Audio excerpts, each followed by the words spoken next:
Hello, everybody. Putting the link in there.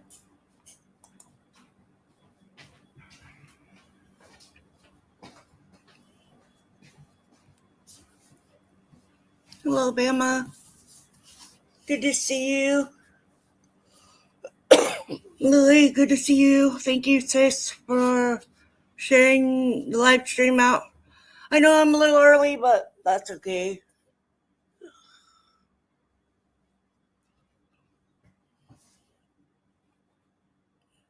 Hope everybody's had a good day. Thank you, Lily. My day's been all right. I didn't take a nap. I have been taking a nap every day for the past week. Oh, getting sick again. Yeah, you're welcome to be here anytime.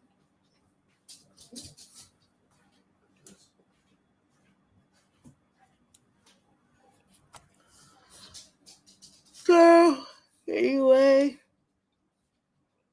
excuse me, sorry. Been tired.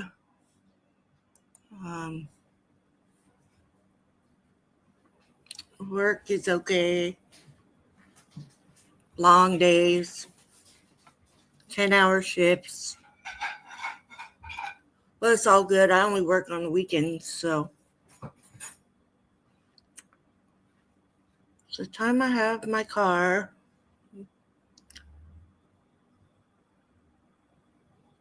Husband works all week and I work all weekend. So, yeah.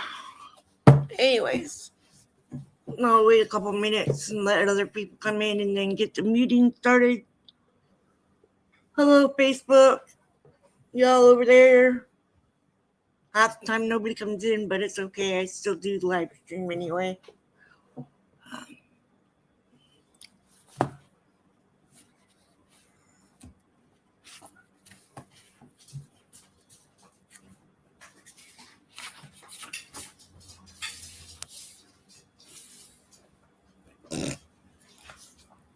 Ryder, what are you doing?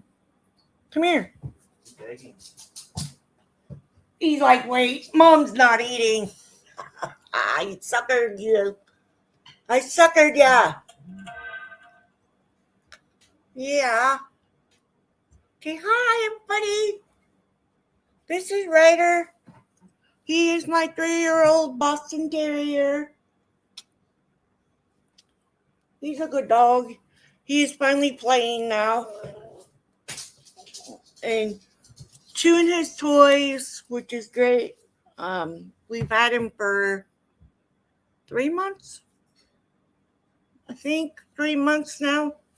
And he's just now coming out to where he plays with his toys and he's comfortable with everybody and all that. So, check my phone.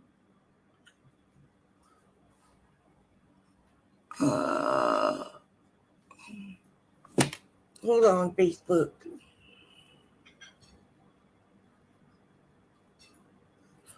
Oh, Pippi was looking for me.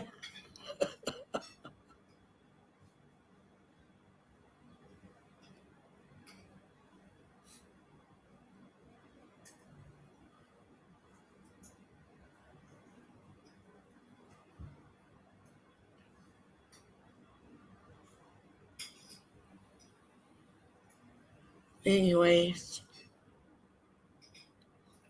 So, yeah.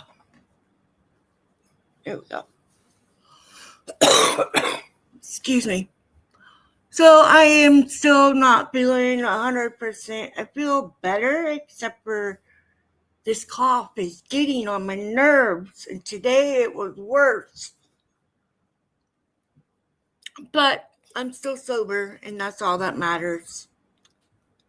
So, I'm Sandra. I'm an alcoholic. God, grant me the serenity to accept the things I cannot change the courage to change the things I can, and the wisdom to know the difference. I get the steps out of the Steps and Traditions book. They're in the front. Please do not judge people that are in the chats. Just because they're in there does not make them the alcoholic. Because I do have friends and other subscribers that support my channel as well. So they will be here sometimes also. So just refrain from doing that. Thank you. 1. We admitted we were powerless over alcohol, that our lives had become unmanageable. 2. Came to believe that a power greater than ourselves could restore sanity. 3. Made a decision to turn our lives and our will over to the care of God as we understood Him.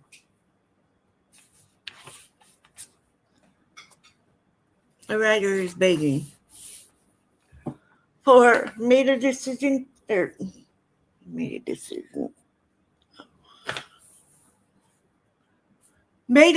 and fearless moral inventory of ourselves. 5. Admitted to God, to ourselves, and to another human being the exact nature of our wrongs. 6. We're entirely ready to have God remove all these defective characters. 7. Humbly asked Him to remove our shortcomings. 8. Made a list of all persons we had harmed and become willing to make amends to them all. 9. Made direct amends to such people wherever possible, except when to do so would injure them or others. 10. Continue to take personal inventory and when wrong, promptly admit it. 11. Sought through prayer and meditation to improve our conscious contact with God as we understood Him, praying only for knowledge of His will for us and the power to carry that out. And 12. Having had a spiritual awakening as a result of these steps, we try to carry this message to alcoholics and to practice these principles in all our affairs. I talk AA all the time. No matter where I'm at, who I'm talking to, it pops out and it is what it is. I always put in the description what we're reading and the page number and the book and the story. Except for I did not on Facebook this time. Anyways, so we are in the big book. Mine is the 4th edition. And we're reading Student of Life on page 319.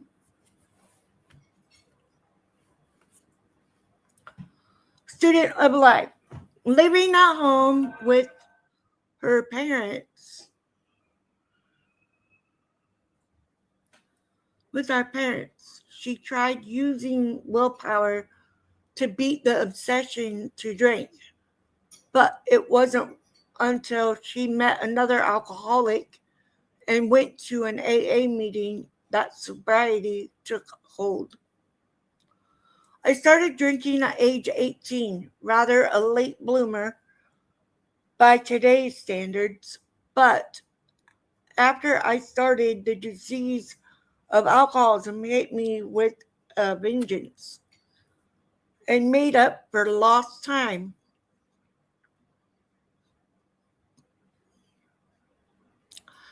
After I'd been drinking for several years and seriously wondering if I did indeed have a problem with alcohol, I read one of the Are You an Alcoholic quiz type checklists. Much relieved, I found that almost nothing applied to me.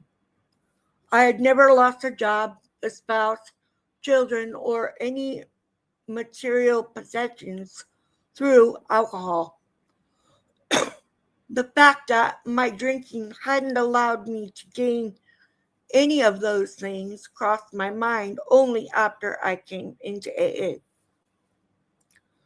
I can't blame once of my drinking on my upbringing. My parents were loving and supportive and have been married 35 years.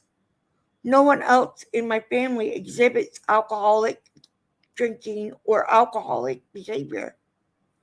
For some reason, despite the resources available to me growing up, I developed into an adult woman terrified of the world around me. I was extremely insecure, though I was careful to hide this fact. I was unable to handle and understand my emotions. I always felt as if everyone else knew what was wrong or what was going on and what they were supposed to be doing.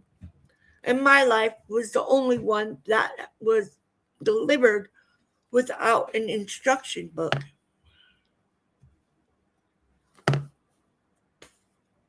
When I discovered alcohol, everything changed. I took my first real drink my first night at college. I attended what was to be the first of many fraternity parties. I didn't care for the beer, so I went to the vat of incoctious looking punch. I was told it was laced with grain alcohol. I don't remember how many drinks I had, and my recollection of the actual event of the rest of the night are fuzzy. But I do remember this much. When I was drinking, I was okay. I understood. Everything made sense. I could dance, talk, and enjoy being in my own skin. It was as if I had been an unfinished jigsaw puzzle with one piece missing. As soon as I took a drink, the last piece instantly and effortlessly snapped into place. I don't remember getting home that night, and I woke up the next morning completely dressed and in full makeup. I was sick as a dog, but I managed to crawl into the shower and prepare for my first college class. I sat through the entire class pleading with my eyes to the professor to let us out early.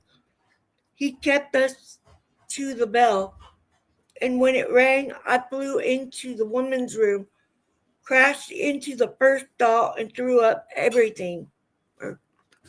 everything up. I said it backwards. The insanity of the disease had already manifested itself. I recall thinking as I knelt retching in the stall that this it was fantastic. Life was great. I had finally found the answer: alcohol. Yes, I overdid it the night before, but I was new to this game. I only had to learn how to drink right, and I was set. I attempted to drink right for the next 8 years. My progression was phenomenal. There is absolutely no period in my drinking career that can be described as social drinking. I blacked out almost every time I put alcohol in my system, but I decided I could live with that. It was a small price to pay for the power and confidence alcohol gave me. After drinking for less than 6 months, I was almost a daily drinker.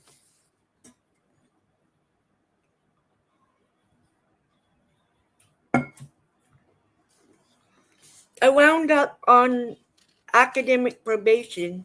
I had always been on the honor roll in high school. My first semester sophomore year, and my response to that was to change my major. My life on campus revolved around parties, drinking, and men.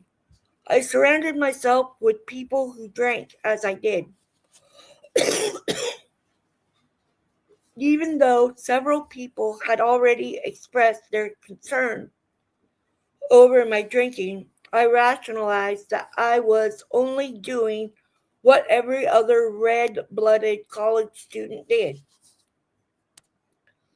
Somehow I managed to graduate, and while most of my friends were securing good jobs and abruptly stopping their boozing, I seemed to be left behind on campus.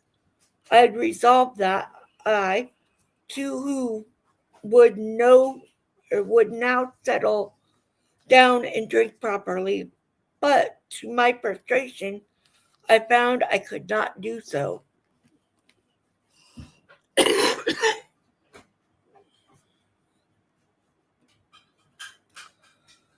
I took a pitiful sales job that paid next to nothing, so I continued to live with my parents. I kept this job for 2 years for one reason: it allowed me to drink with minimal interference.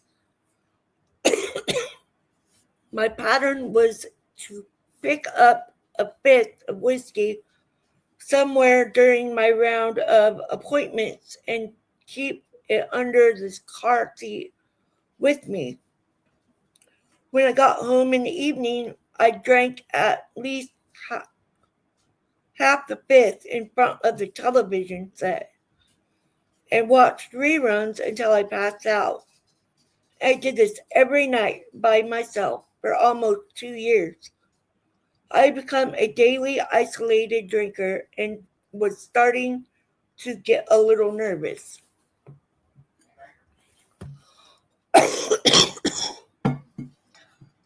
My behavior at this point was textbook. I was stashing bottles all over the house, sneaking drinks from my parents' small supply when I ran out, rationing the number of bottles I threw away at the same time so the trash bags wouldn't clink, refilling my parents' vodka and gin bottles with water, and so on. I had also resorted to videotaping my favorite reruns while I was watching them because I always blacked out before the ending. About this time, the TV movie My Name is Bill W. about a co founder of AA was aired. Intrigued, I sat down with my whiskey and soda bottles to watch it. When Bill whipped out a flask in the car to bolster himself before a visit with his father in law, I heaved a sigh of relief. Oh, I'm not that bad, I thought to myself. I then proceeded to get drunk and to black out. I don't remember any more of the movie. My parents were at a total loss. I was going nowhere and I was irritable and hostile. Since they had no experience with alcoholism, they had no idea what was wrong with me or what to do about it. And neither did I. I knew I drank too much and that my life was miserable, but I never made the connection between those two conditions. My parents made the only suggestion sense that made sense to them. They offered to help me financially if I wanted to go back to school. Seeing no other way out, I jumped at the opportunity. Get out of the kitchen.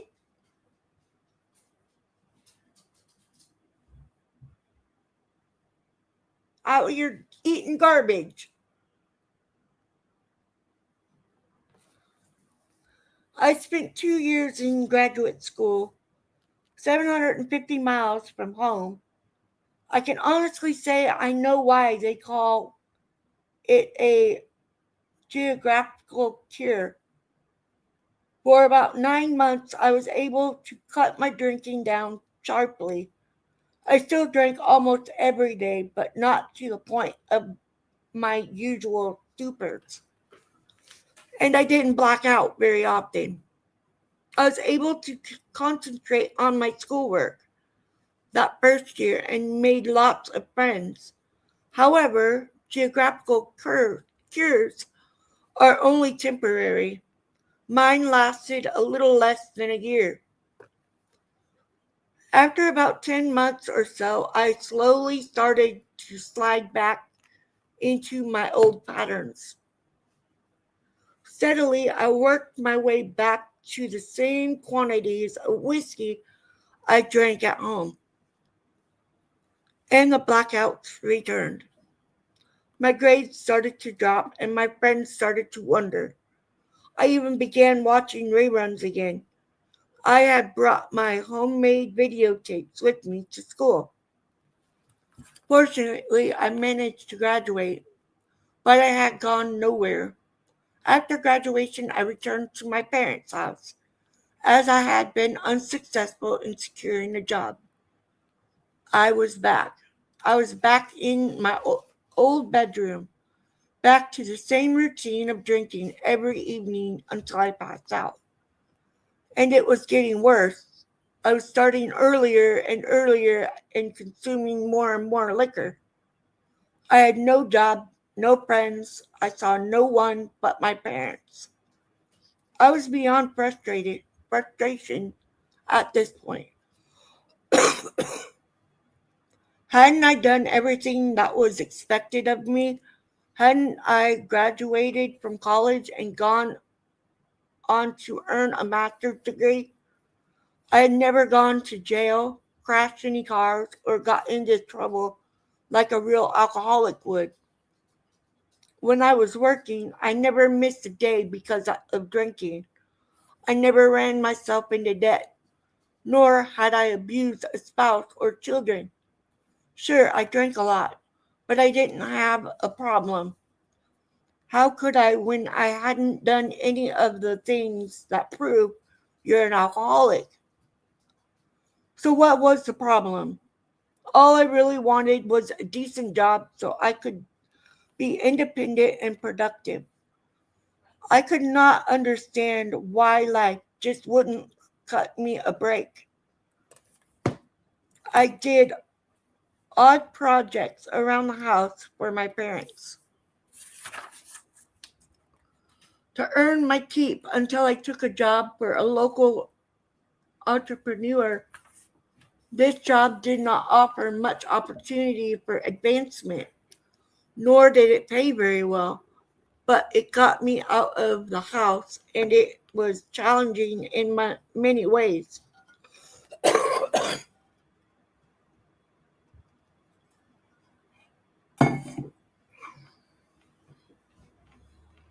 At this point, I was in a vicious battle to control my drinking. I knew that if I took only one drink, I'd lose complete control and drink until I passed out. Nevertheless, I tried day after day to beat this obsession with alcohol. I picked up a half gallon of whiskey one day after work and drank over one third of it in less than 4 hours that same night. I was so sick the next day, but I made it to work. When I got home from work, I sat on my parents' sofa and I knew I would start working on the half gallon again, despite the fact that I was still very ill from the night before. I always knew that I did not want to drink. Sitting on that sofa, I realized that the old I could stop if I wanted to. I just don't want to. don't apply here because I did not want to drink. I watched myself get up off the sofa and pour myself a drink. When I sat back down on the sofa, I started to cry. My denial had cracked. I believe I hit bottom that night, but I didn't know it then. I just thought I was insane. I proceeded to finish the half gallon. 6 months later, my boss flew me to California for a trade show. I hated working the shows, but I loved to travel, so I went. I was extremely nervous about this trip because my boss liked to party and we were flying in a guy our age from Hawaii to work the show with us. At this point, I had managed to hold together 31 days without a drink, and I was terrified that I would give in to the temptation of being on an all expense paid trip in a fun city with two party animals. It had been very difficult for me to stay dry for 31 days. The obsession spoke to me every day. I arrived late on a Friday and managed not to drink that night. The next morning at the show, I was offered the gift that changed my life.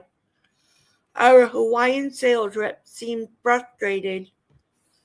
I thought she was disappointed that she hadn't managed to write an order for a couple he had just finished working with.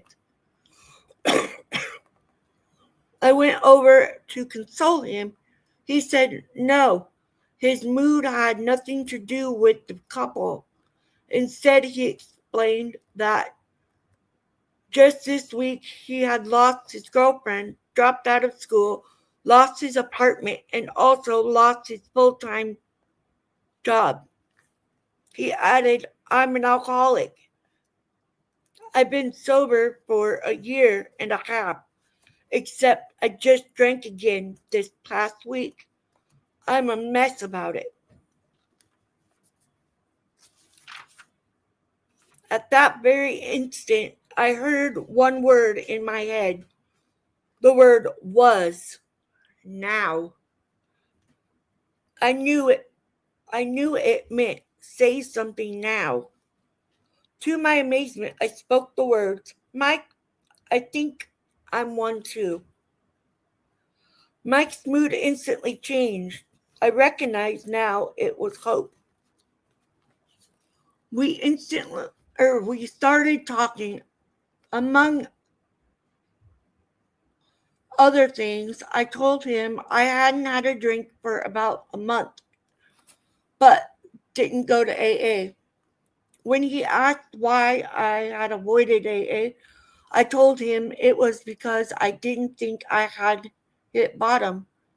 Somehow, he didn't laugh, but said, You hit bottom when you stopped digging. He took me to my first three AA meetings. It was the second meeting that clinched my resolve to pursue sobriety. There were about 35 people in attendance, but the space was small, so the meeting seemed very crowded. Being from out of town, I stood up and introduced myself when asked to by the chairperson. Later on in the meeting, the chairperson called on me to share. I got up and somehow walked over to the microphone and podium. I'd never been so nervous in my life, but the words came out naturally as I described the events that led up to the meeting that night. As I spoke, I looked around the room. More importantly, I looked at the faces of the people in the room, and I saw it. I saw the understanding, the empathy, the love. Today, I believe I saw my higher power for the first time in those faces. While still up at the podium, it hit me. This is what I had been looking for all my life. This was the answer right here in front of me. Indescribable relief came over me. I knew the fight was over. Later on that night, still reeling in ecstasy of relief and hope, I remembered the afternoon in the bathroom stall at college after my first class, when I was so certain I had found the answer in alcohol. I could clearly see now that had been a lie. That is the description that fits alcohol best for me. It is a lie, an evil, insidious lie, and I chased that lie for a long time, even when it was obvious that I was going nowhere and killing myself while doing it.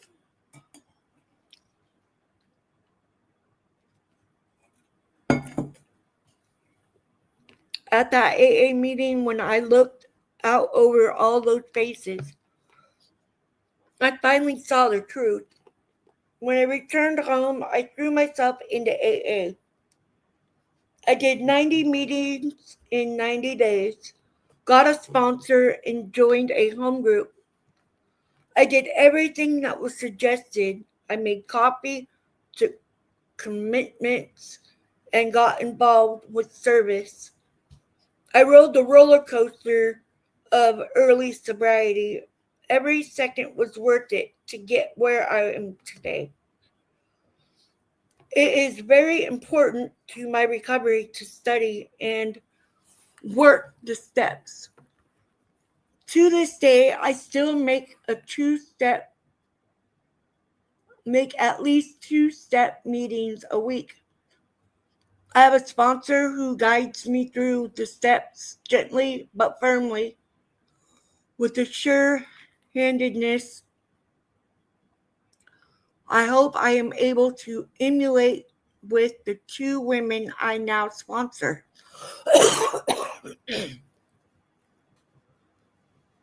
The promises have begun to materialize for me, and there's still so much work to do.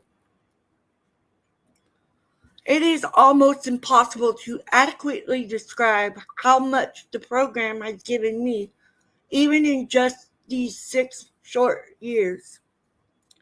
I have been financially supporting myself in my own apartment for 5 years and plan to buy a house next year. I've secured a good job with a promising future. My income has increased more than 150% since I got sober.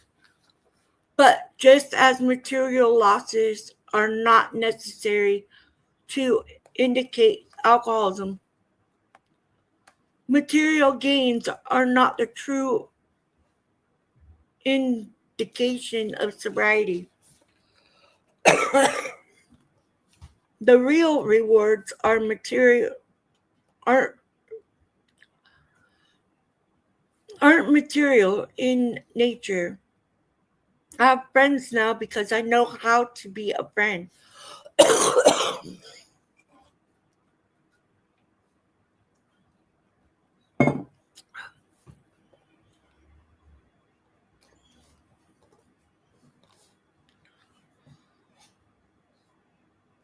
And I know how to nurture and encourage valuable friendships instead of the prolonged one night stands I used to call my boyfriends. There is a special man in my life I've been involved with for almost 5 years. And most importantly, I know who I am. I know my goals, dreams, values, and boundaries. And I know how to protect, nurture, and validate them. Those are the true rewards of sobriety, and they're what I was looking for all along. I am so grateful that my higher power stepped in to show me the way to the truth. I pray every day that I never turn my back on it. I came to AA in order to stop drinking. What I received in return was my life.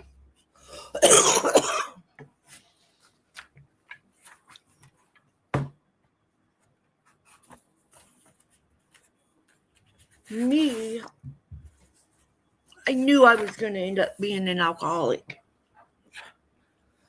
because I had family members that were alcoholics.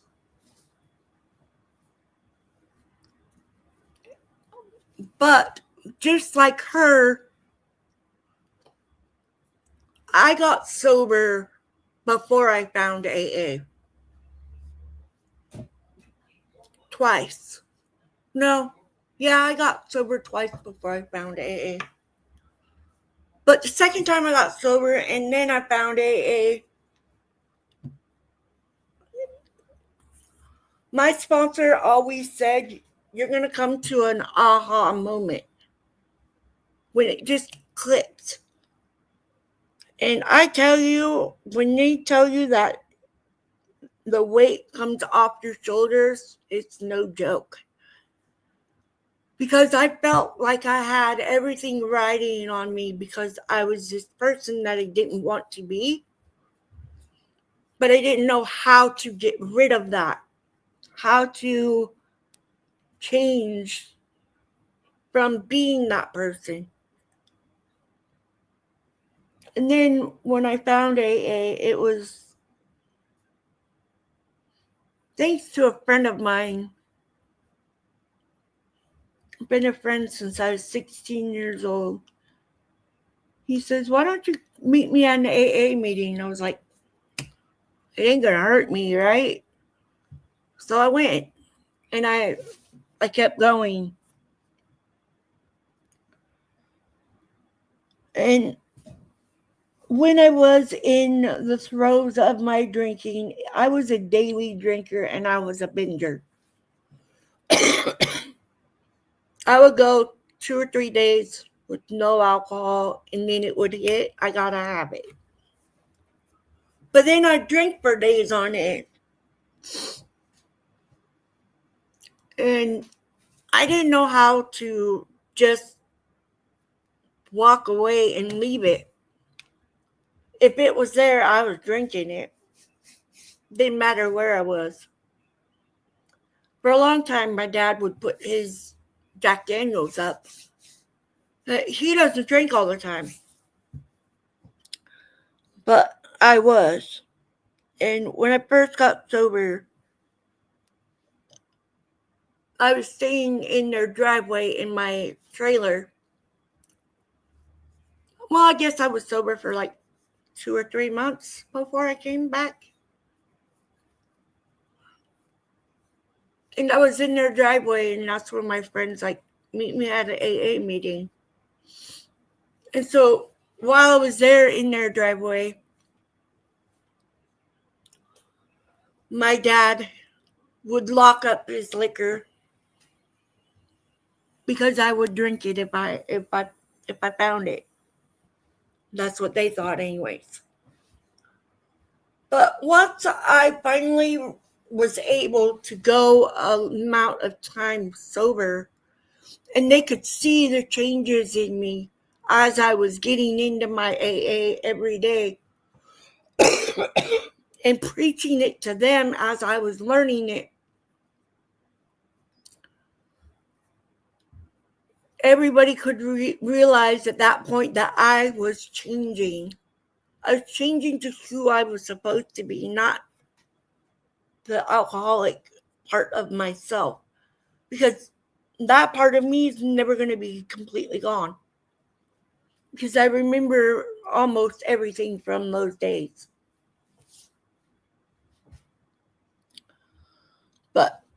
being able to stand up and share your story, pass your knowledge to somebody else, it's pretty amazing. Because, I mean, I've helped family members, I've helped friends, coworkers, kids, people here on YouTube and Facebook.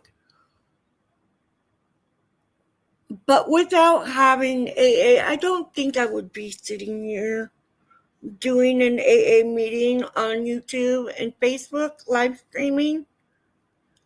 You know, it takes a lot of courage for somebody to share their story, and not a lot of us do. I was just lucky enough that my sponsor signed me up for a speaker meeting without me knowing.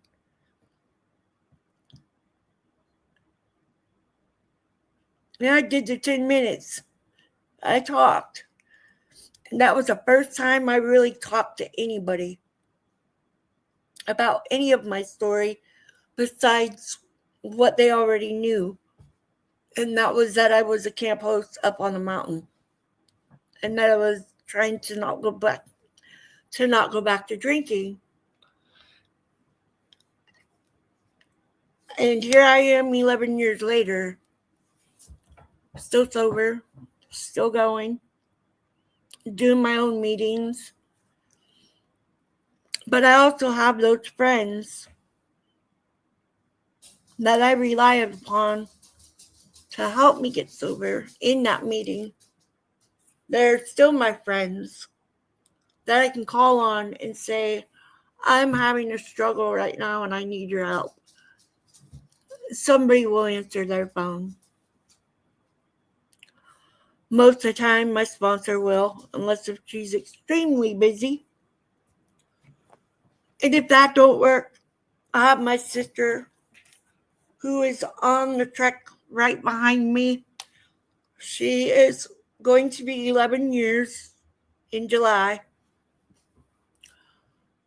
And I'm so grateful for AA because it taught me that I could help my twin sister. I can help my friends and my family members. And I can help those people that don't understand how to go about helping someone that is battling an addiction or alcoholism or whatever.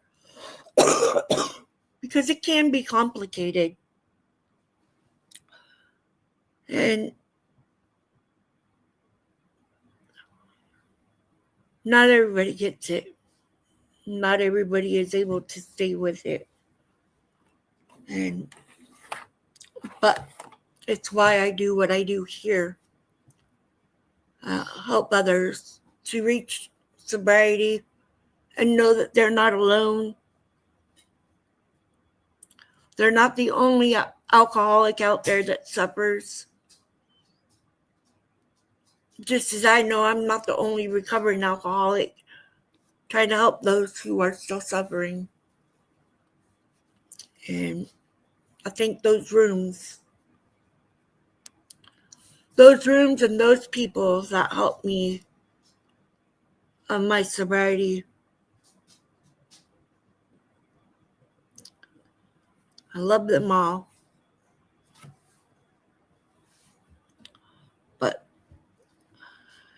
anyways, I love you guys. And thank you for being here. And if you're watching the replay, just know that there's help everywhere. Google AA. It'll tell you where there's meetings really close to you. But yeah, there's help everywhere. And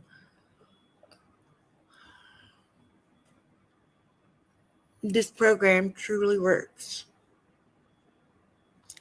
I love you guys. God, grant me the serenity to accept the things I cannot change, the courage to change the things I can, and the wisdom to know the difference. Keep coming back. It works if you work it. Love you guys. Be safe out there.